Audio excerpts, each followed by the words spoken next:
What's going on, everybody, and welcome back to Comic Breakdown. I hope you guys are freaking ready. The highly anticipated story is finally here. The issue number 1 of Planet Hulk Worldbreaker. A return 1,000 years in the making. We are jumping back into the world of Planet Hulk, with Greg Pak coming back and writing the story, having penciler Manuel Garcia, inker Cam Smith, and colorist Chris Sotomayor, with scientist Bruce Banner caught in a gamma explosion, transforming him into the Incredible Hulk. Years later, he found himself on the gladiatorial planet of Sakaar. This is where he earned the title of the Green Scar, the Worldbreaker, eventually making his way back to Earth. This is where he met the genius Amadeus Cho, the man that would eventually become Hulk himself. A millennia later, we are about to learn what happened to Sakaar. And make sure you stay all the way through to the end, because there is also a little small added addition, which is Scar, son of Hulk. Now, be sure to subscribe to the channel, make sure that you like this video, and with that being said, let's dive into this breakdown. Alright gang, we are picking up on Planet Sakaar 1,000 years from now, and we have the Grand Priestess Vincura, as she preaches to all of her people. They all know the story of the Green Scar, of the Eye of Anger, of the Worldbreaker. After all of these generations, the question still remains the same. Was he a hero, or was he a monster? She has come with an answer to let it be known that he was in fact a monster. The Haarg had told them that they gave them freedom, but if they look around, what were they really given? A shattered earth, molten rivers, ashen skies, with beasts driven mad and murderous by unnatural change, alien vines strangling the golden fields of their ancestors, and green-skinned monsters that roam among them. This apocalyptic cult is preparing for something. That is what picks us up with Tala and Balo, the two of them brother and sister. Tala being the older one, taking care of her younger brother being of only 5 years old. He is young, he is innocent, but in this world, they are facing dangers like never before. The two of them on the run, they stay hidden, they keep to the shadows, they do everything they can to try and stay alive, not sure where they can go or where they can run, thinking that maybe, just maybe, Sky City might be an option. That is only if the priestess hasn't already gotten there. This is when the cultists find them, as they completely surround them, her younger brother hiding in the grass, unseen, unaware of his presence. As they begin to grab hold of Tala, they say that she is too old, and that taking her prisoner simply will not be their option, to kill her on the spot. That is when Bola comes out of the grass and he chucks a rock at one of them. They use this as an opportunity to go and grab hold of him, with him being taken prisoner, with her being knocked unconscious. They believe that they had killed her, but in a weakened state, she goes looking for a man, one that she believes is the Eye of Anger, that she believes is the Worldbreaker. That is where she finds Amadeus, as she collapses to the ground, with very faint words coming out of her mouth. She says, "Grandpa Cho." Now at this point, Amadeus, he's a little bit shocked. He's a little bit confused, but taking her into safety, nursing her back to health, we pick up with her waking up. She had gotten hit point blank by an overcranked neural stinger. If she weren't as strong as she were, she could very easily be dead right now. This is when he does ask her, "Who do you think I am?" Tala says that her mother told her everything about him, but she had also said that he has gone through too much, that he is a man that shouldn't be bothered, only if she had no other option, saying her mother, Glory, she died last year. Amadeus, he had believed that she had more time, but Tala's mother, she told her not to cry, because her mother had lived longer than anyone else she knew, except for Amadeus. She had said that Amadeus saved the world at least 9 different times. Being the modest person that he is, he said that it was only twice, at least on his own. 3 of them were a group effort. The rest, they were all Banner. And while she is a little confused on the word Banner, Amadeus lets it it be known that he is the Green Scar, the Eye of Anger, the Worldbreaker. Tala says that she believes that is him. He is the one who saved all of them, not the Worldbreaker. Amadeus saying that she has no idea. Unintended consequences. They had broke too many things. He goes on to elaborate. When a wild bot attacks a village, you smash it. You save 1,000 people, but that bot was powered by an alien energy source. By smashing it and releasing that energy, 50 years later, 100 people in that village, they died of cancer. And while she tries to let him know that this was not his fault, he says, what if you lived 1,000 years? And it happens again and again in tiny and huge ways. What if you could see the ramifications of every mistake that you have ever made, amplified over time, reverberating through the lives and deaths of hundreds of thousands of people? Today, he is just Amadeus, a man who is mostly in control, saying, can you imagine how Banner feels? These days, Amadeus, he just fixes toys, saying that it is safer for everybody. But Tala is letting it be known that her brother had been stolen by the priestess, a child of no more than 5 years old, that it is not safe for him either. And so her and Amadeus, they trek out, making sure that her brother is in fact green. This is where he goes over, he grabs some material, he begins to tinker away. He knows that she is worried. He knows that she wants to hurry, but what he quickly creates is a detector, one that shows that the brother is alive and he remains uninjured. Not everything that he creates is simply a toy. That is what takes us to a shadow starship. This is where the cult has been hiding out. The stones virtually impervious, even after all of these years. But her brother is inside of there. She is ready to go in and just start smashing everything. But he wants to play this smart. A man always best known for using his brain. He sends in a tiny little robot, one that will give them visuals on if her brother is in fact in here, on what kind of traps could be laid. But when the robot gets inside, what they find are dozens and dozens of green-skinned children that have been kidnapped, that have been taken, they have been imprisoned, but they don't know for what end. As Amadeus gets ready to do what he does, this is where they are attacked, getting hit with gamma inhibitors. The cult was prepared for them. That is when Amadeus begins to smash away. As he lays down the hate, he finds himself outnumbered, saying that they are not strong enough for this, that they are going to need the help of Banner. They are going to need the help of the Worldbreaker. That is where we see a man sitting, meditating over the lava rivers. And this story is just beginning. That is what takes us to our side story in New Mexico. We have Scar, the son of Hulk, walking into a facility. He has been looking for his father, not sure where he is. It doesn't take long for someone to show their face, but it's not Bruce Banner. It is Jen, aka She-Hulk. Now, She-Hulk had heard that Scar had teamed up with Gamma Flight, but then he disappeared, believing that she could come find him here, saying that he's looking a little different these days, a little more incognito. But here, he is using his old power, trying to figure out what is going on. He is looking for his father. And while Jen also tried looking for Bruce, she believes that he is off-world at the moment. A child that is broken. A father that said he would never leave, and then he died. He never came back. He never tried to find Scar. Jen trying to let him know that he has broken a lot of things in his life. Maybe he just thought it would be better that he weren't around. But in his will, he promised to rebuild the stone starship. The plans are there. If he wants to do so, they could rebuild it. He believes that she is just trying to send him away, but she reminds him that he belongs wherever it is he wants to be. He thinks that this is not true. Sakaar doesn't want him, saying that she doesn't know what he did there. And so, at least for the time being, he is stuck here. But when he reaches out through the stones of this planet, all he sees are humans, ones that hate him as much as the people on Sakaar. But this is where he sees people running, and so they go investigate. This is when they have a creature from Sakaar that has shown up, the humans running for their lives. That is when the son of Hulk walks up to the creature. It appears that it got trapped inside of one of these hunters' traps, releasing it from the entanglement, saying that none of them can hurt them. He pets the creature, but that is when the Bureau of Alien Neutralization shows up, shooting it in its head, saying that they are the protectors from invasive species. That is when he hulks out. They try to open fire on him, the beast getting up off the ground and helping him battle against them, with Sakaar getting ready to just chop these dudes away. That is when She-Hulk interjects. All of the guys, they're pretty much already taken down, that there is no chopping that is necessary. All of them tied up. They try to let She-Hulk know that she is in big trouble, but the truth is, they don't have proper authorization to even be in this jurisdiction, as Sakaar uses his first aid kit to patch up the beast. He knows this is from Sakaar, probably got lost back during the Hulk's war. But this isn't the last that they have seen of Ban. They've got an official mandate and a list of targets, aliens of all kind, saying that none of this is his fault, that he is nothing more than just a child. But maybe they really should fire up that starship and at least find a safe place for him to grow up in peace. And he thought that he was wrong. He said that he didn't belong here, that no one wants him, that no one needs him. But with Ban out here hunting down aliens, just maybe somebody does need him after all. So we are picking up, and the Sentinels, they are hitting these two with as much gamma inhibitors as they can possibly give them, while Amadeus goes to take the full blunt of this blast. That is when his granddaughter steps up, and she is able to absorb this energy, not for a long period of time, but she is able to take it. She may not be able to smash like Amadeus or Bruce Banner, but she is strong in her very own way. Amadeus knows that she cannot take this blast for much longer. He needs just a moment to think about what he is going to do here. That is when he smashes the ground. Lava comes pouring out.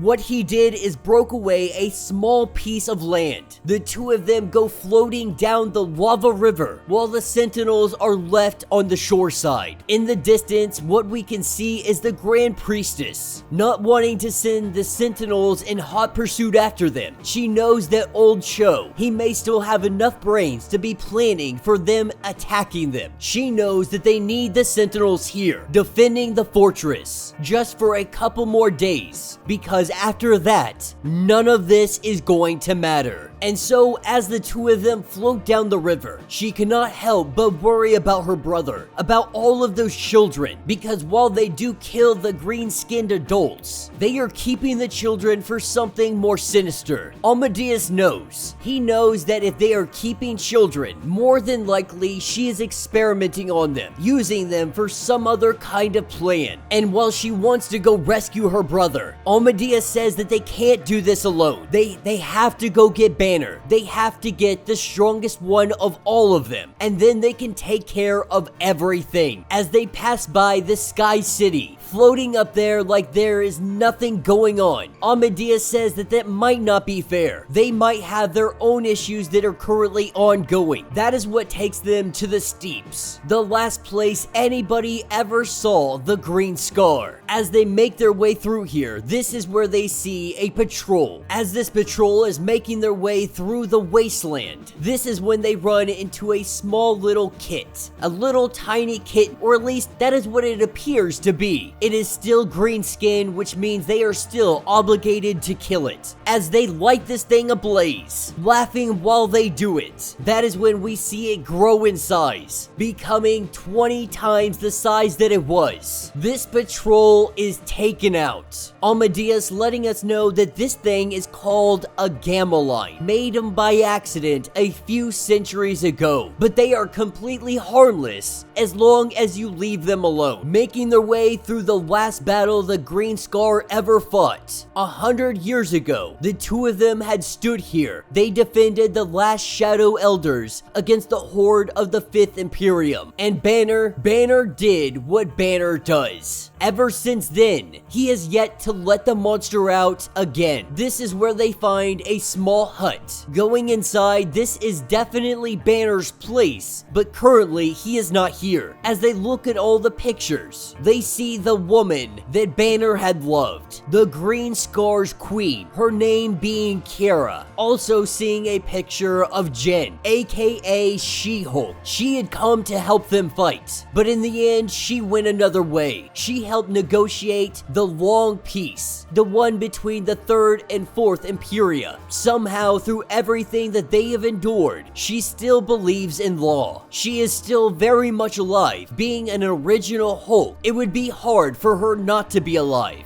Asking what happened and where is she? This is when they are interrupted by the arrival of Banner. Banner saying that it has been 97 years. 97 years since Amadeus and Banner had seen one another. After all of this time, he is still refusing to call him Bruce. Amadeus's granddaughter not wasting any time, not even giving her name, just saying that they need his help. They need the help of the Hulk. As we see Banner, he starts to get angry. The Green Man almost coming out. He is able to control it, apologizing to them, but letting them know that the Hulk is unavailable. Walking out of the hut, they go following after him, while she tries to explain herself, to explain why they need the help of the Hulk. He remembers 1,000 years ago, he stood with the woman that he loved, and he told her that they should go. They should just disappear and never fight again. She told him that he didn't have to fear himself. So they went back to save the world.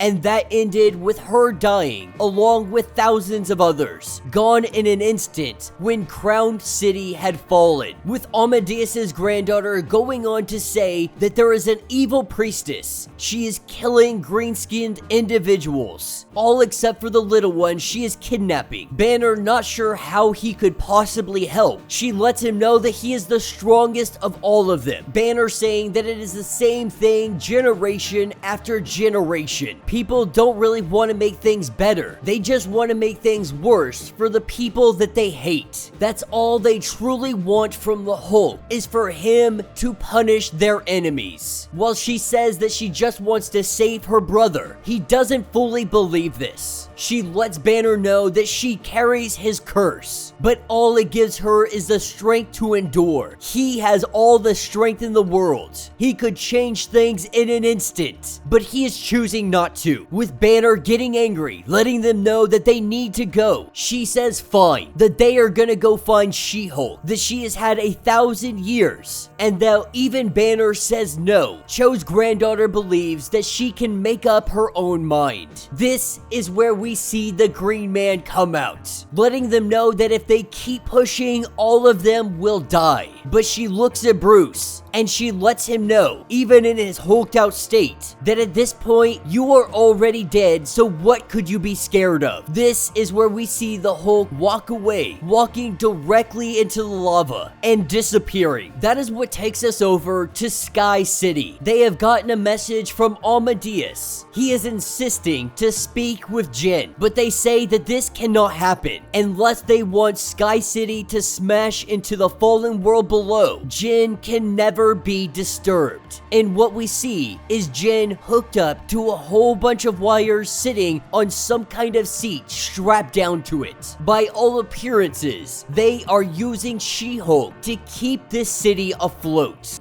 Alright gang, so we are picking up with Cho and his granddaughter. They are currently making their way down the lava river. They are headed towards Sky City. While Amadeus has been trying to get in communication with Sky City with She-Hulk all of this time, what he doesn't know is that she is hooked up to Sky City. They are draining her of her power, but they want to keep this all hidden from Amadeus. As the two make their way down here, They have a conversation, with Tala saying that there was never anybody around to teach her what it is to be a Hulk, to teach her anything that Amadeus knows these days. That she has been left stranded on her own to figure it all out. Now, Amadeus does let her know that she is probably better off without him, because for a long time he tried. He tried to fix everything. He is green because he tried to fix the Hulk. He took his gamma powers thinking that he would know how to use them. 1,000 years younger than he is now, and he feels as if he didn't learn anything from that. So here on Sakaar, he began to spread the green around. He thought it might help the people endure just a little bit more, that maybe fewer people would die. But he sees now that it has only made them a target by people like the High Priestess, going on to say that he has made some of these through science, others through love.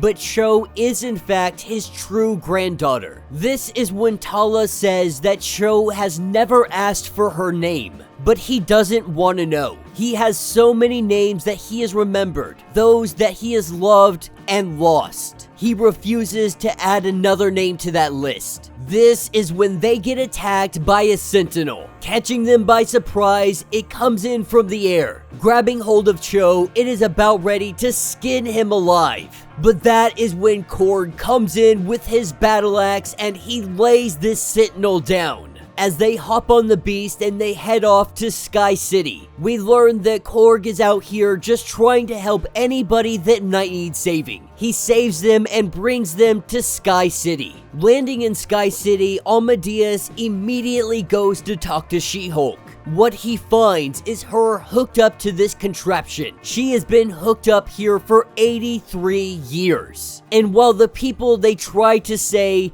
that this is all of her own doing, that she chose to do this to save Sky City. When Amadeus fills her in on everything going on, she disconnects herself and the city goes falling into the sea. No longer being Sky City, but it is an island. The people of Sky City asking how will they defend themselves. She-Hulk lets them know that they have left these people down on the ground, left for too long. Alone, scared, running for their lives, Sky City did nothing to help them. But She-Hulk says that they are an island, that they can hold their own ground at least for the time being, at least until She-Hulk can return. That is what brings us to where all the little children are being held. Not taking long at all, we see She-Hulk come in and she starts demolishing everything, breaking the children free. It doesn't take long for these post-apocalyptic style sentinels to come in and start blasting her. As they rescue all the children, this is when we see Vinkira, the High Priestess, because they weren't experimenting on these children. They weren't studying them, none of that. The children had been bait. It baited in Amadeus. With him not being powerful enough, they waited for another. They were hoping for the Green Scar, but instead, they brought She-Hulk, which the High Priestess will more than happily take. Having a weapon, they can grab hold of her. They grab She-Hulk and we see her dragged off, with Amadeus taking a heavy hit. Being knocked down to the ground, we learn that the High Priestess was a shadow priest. She is part of the group of individuals that the Green Scar, She-Hulk, and Amadeus all saved all those years ago. She was at the Battle of the Steeps, when the last Shadow Elder stood against the 5th Imperium. She does what she does now, because she saw what the Hulks can do. Standing against the power and the fury of them, nothing matters. 10,000 Imperial soldiers died that day. They may have been her enemy, but they were flesh and blood just like her, not monsters like the Hulks. And while Amadeus says that they didn't kill all those people, that the 5th Imperium bombed the whole battlefield, killing their own army just trying to kill them. To the High Priestess, this does not matter. That if the Hulks hadn't been there, all of those people may have lived. That they do more damage than they have ever helped. That they are a danger to everybody and everything. that is when we see the ground begin to crack. The lava comes forth. The land is shifting. Amadeus is telling her to stop, that she is going to wake up the Worldbreaker, that she is going to wake up Banner. The High Priestess, she is counting on it. Alright gang, so as we dive into this issue, we are picking up with Bruce Banner watching as all of the land comes apart, as the lava seeps up from below the rocks. Even in all of this chaos, Bruce is focused on one thing, the woman that he loved, the Old Strong. At this point, she has been gone for such a very long time, and while the world around has forgotten about her, Bruce can never forget, because she brought this world together, stood by his side. He knows that if she were here now, she could heal without any harm. Just like the first time everything fell apart, Hulk had raged, but she was focused on saving their beautiful boys, giving them the old power so that they could be protected. Scar ended up bonding with Earth, but hero Tala, him on the other hand, Hulk knows that he failed him. Just a lost child who became a monster. We see how truly heartbroken Hulk is over the fact that he was unable to reach his son. Because deep down inside, he knows that he always just mucks things up. Every time all of this power in the world, whenever he uses it, he just breaks things. But as the ground continues to rumble, we are taken to the fortress of the Grand Priestess. They use She-Hulk as a power battery source, redirecting all of her power into the engines. We see this ship lift off from the ground, with Cho trying to get all of the children to safety. This is when they holler at Cho and let him know that they have Jen, that they used her to break the ground and now she is powering their ship. At first, Cho wants to call Banner, that there is no doubt we absolutely need him right now. That's where we see the tiny floating robot go to Banner, letting Banner know that the tectonic plates are now shifting, that this is all of the Priestess doing. But he also tells Banner to stay right where he is, because Cho knows the Grand Priestess is just trying to lure in the Green Scar. She wants to be able to tap into his power. If she was able to grab hold of him like she did with She-Hulk, this would be game over. And so Cho tells Banner to stay exactly where he is. Now Banner does find this a little bit confusing. Cho had just been here recently asking for help, but Cho is telling him to forget all of that. That is not his fault, but this is all too much. The Priestess really wants to destroy the world, and if she pulls Hulk into this fight, she might actually get what she wants. This is where we see Cho finally decide to do something. He grabs hold of a battle axe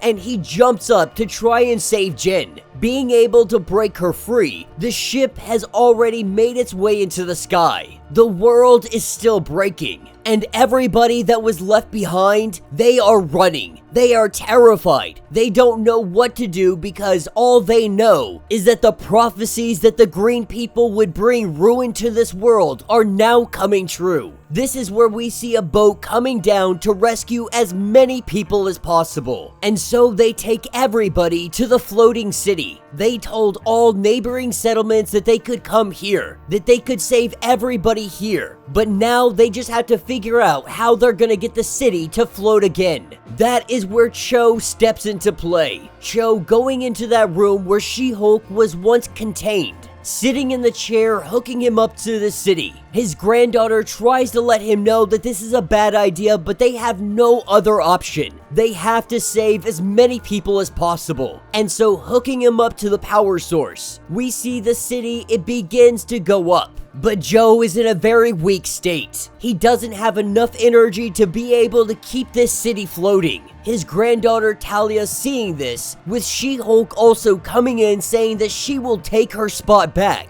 Tala says no. Cho had told her that everybody gets their turn, and she believes it is now Banner's turn. So with the city falling back down to the ground, they made their way over to Banner, with Tala coming to him saying exactly what they need. We see Cho come stumbling out, telling them no, saying that it's not enough to keep the city floating. The priestess is trying to destroy everything, and once Banner figures that out, then he'll fight, and then we don't know what will happen to this world. What we are seeing is that Cho is finding it very difficult to let Hulk out of the bag. He is so afraid of the damage, the destruction that will come from this. This is where Banner says that you once believed in me. 1,000 years ago under Manhattan, he had told Banner that together, their brains combined, they could tally up all the variables. They could focus their power perfectly to avoid hurting innocents. And of course, today, Cho thinks that as nothing more than a fantasy, that they were able to manage it for a while, but they cannot control every single factor. There is no such thing as perfection, no guarantee of safety or success. With all of that power that he can unleash, he sees it as something that is just far too dangerous. And so the two stand looking at one another, his grandchildren telling him that all he has to do is try his best. Cho knows what needs to be done. Banner knows what needs to be done, and while Cho may be disagreeing with this, eventually he comes around. We see Banner turn into Hulk. He breaks down some stone and he pulls out his weapon. And now the Green Scar is leading his people into battle yet again. Up above the clouds, we have the High Priestess and all that went with her. Now, all the people that followed her, they believe that they got out of here because they were worried about the Hulk destroying them, about Hulk destroying the planet. But she tells them that you're not here to escape, that you're here to fight. Because the Hulk is trying to save that planet. Everybody believed that Hulk was the Worldbreaker. The Grand Priestess lets us know that he is mistaken because they are the Worldbreakers. Alright gang, so we stand on the precipice of the destruction of this planet. The priestess is breaking the planet itself apart. They need to find whatever machine she is using to do this and destroy it. And so of course, everybody looks to Amadeus. No one's got a bigger brain for this kind of thing than him. They want him to try and triangulate where this is all coming from. And while he says he hasn't pulled these kind of tricks out for centuries, that they can't see all the variables. If he does something and it goes wrong, he fears what it might mean for this planet. But Banner lets him know that if you do nothing, then we already know the outcome. Reluctantly, he puts his hand to the ground, and he begins to calculate. Meanwhile, elsewhere on the planet, we see that the Grand Priestess and her followers, they're kind of having a falling out. Because the Grand Priestess, she commands that this world needs to be purged. And everybody is going to be fighting. Everybody is going to be on the front lines. And while they say that they're not monsters, that they don't want to kill, they don't want to hurt anybody, the Grand Priestess, she recognizes that every time they imprisoned or exiled or killed one of them, they had already doomed their own souls. She tells them to go on and join the Sentinels, to hold the lines for one last time, and let a perfect world be born without them. With the arrival of the Hulk and all the others, the Sentinels jump into battle. Banner is the first one to jump at them. Swinging his mighty sword, he is breaking Sentinels in half. As they get onto the battlefield, Amadeus tells Hulk that he can smash as many Sentinels as he wants, but those are just people over there. The last thing we want to do is massacre all of them. And he begs them to just lay down their weapons and walk away. That nobody has to die today. With our Hulks unwilling to start the battle, the Grand Priestess does. A giant crack of lightning, lava coming up from the ground. They are able to locate the exact location of where this machine is. With the Hulk breaking the ground, he reveals whatever this machine may be. And while Amadeus tries to figure out what way to calmly and actively take this thing down without blowing up the planet, the only idea he can come up with is to smash it. And so Banner goes in and he just lays down the hate. And at first, it looks like this is a victory. The lava begins to recede. They believe that they are all saved, but they can feel it in the ground. The ground is too calm. There was a variable that they could not see. The Priestess machine wasn't just splitting the surface, it was trying to stop the molten core of the planet from spinning. And with the Hulk smashing the machine, they gave it the last bit of energy it needed to do exactly that. Without that molten core spinning, the planet's protective magnetic sphere, it begins to break apart. Cosmic rays start to come down and they start to incinerate everything. As Amadeus apologizes to his grandchildren, we see a cosmic ray come down. That is when Tala jumps in the way of it, having the unique ability of being able to absorb such punishment. Even She-Hulk is surprised that this girl is alive. Recognizing that this is too much, both Amadeus and She-Hulk come to join in. They hold it off for as long as they can, but this is when the Hulk, he cracks the ground, believing that too many people are burning, when it should only be him. And so the Green Scar goes to the very core of this planet, and he does what he does best. He uses that strength. He breaks his way to the very center, and the Hulk literally reignites the molten core. He gets it spinning again. With the Hulk smashing the core, he was able to fire it up. And so the Grand Priestess and her scheme, it has all failed. But this story isn't about the Green Scar reigniting the core. This is a story of everyone afterwards. Everybody left over living in a broken world.